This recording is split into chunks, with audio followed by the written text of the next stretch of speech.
here is how you can send this GIF to your boss in Slack. So first of all, you have to find the GIF. You can search Google, it can be any GIF, and you want to grab the URL. It can also be a GIF that you've saved. Now, once you have that, you want to come to this website, which is gif2slack.com.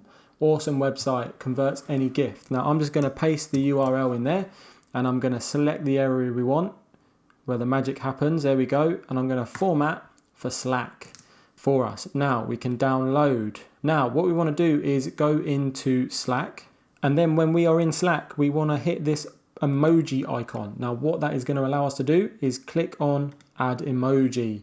Now, we can upload the image and go to downloads. We've got our GIF here.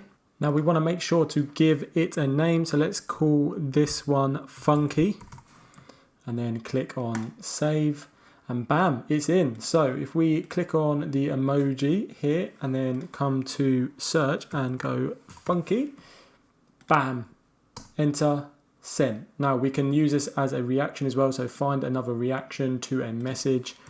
Let's go Funky, bam, and then we can see our reaction there. So what an absolute win. That is how you send Carlton as a GIF in Slack.